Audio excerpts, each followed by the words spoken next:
Hello, brothers and sisters.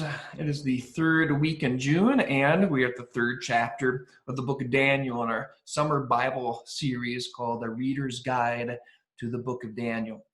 I hope you have had a chance to look at the previous two videos, read the first two chapters of Daniel, so that you get a feel for what we're looking at here, because in Daniel chapter 3, we have a very famous story that many of you probably know.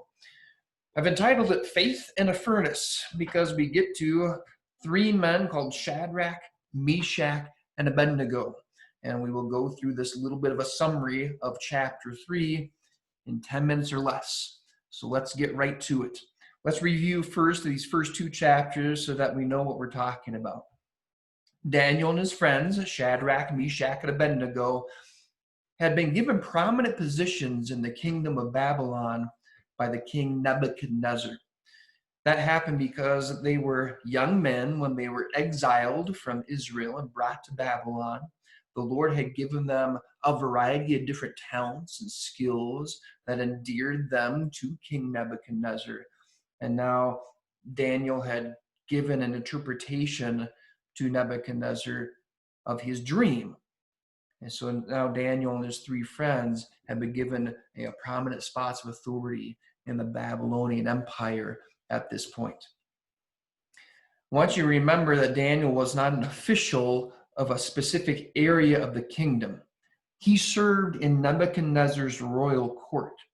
And so as we read through Daniel chapter 3, you'll notice that Daniel isn't even mentioned here. And you might wonder, well, why isn't he even referred to?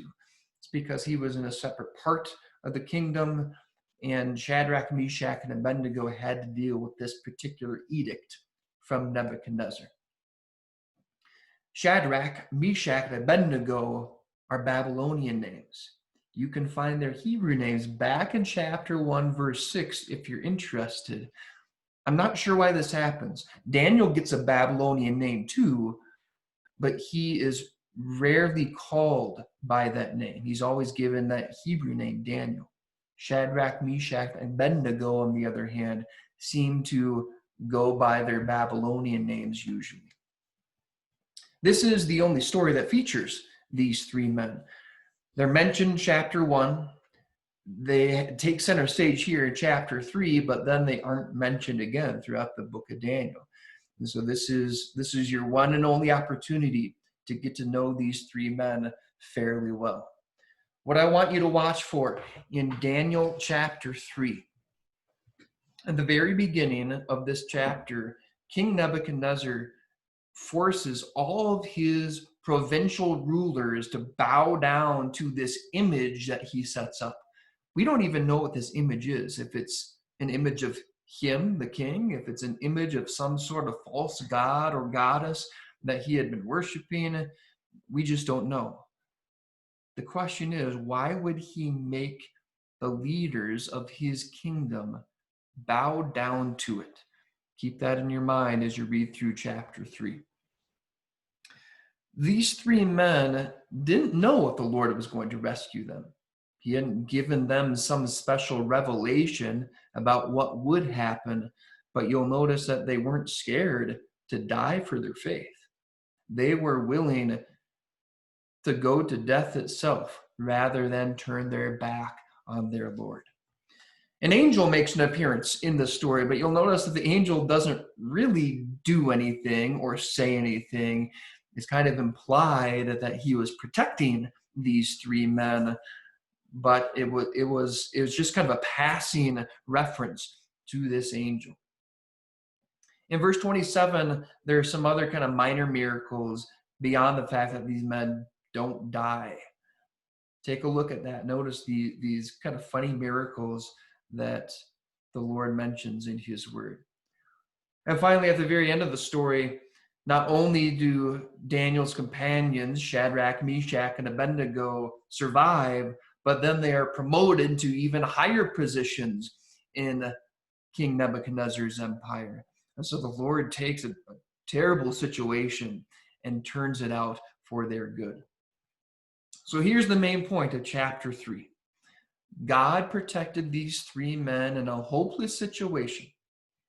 and they remained faithful to him, even though they didn't know what would happen.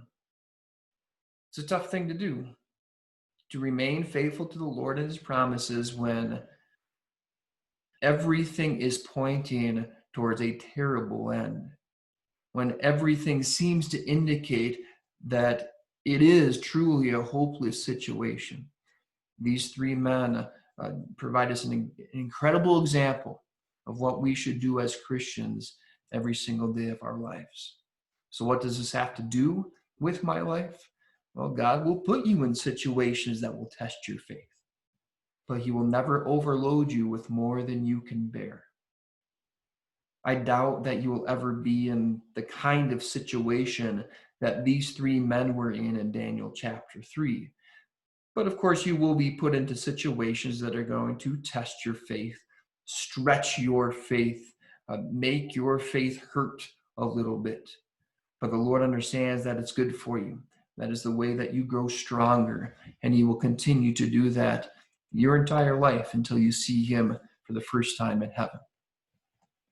It's now time to read Daniel chapter 3 this week. It's a fun chapter.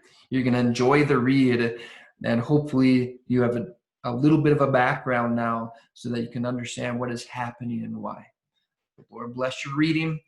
Hope to see you again next week as we go through the rest of the book of Daniel.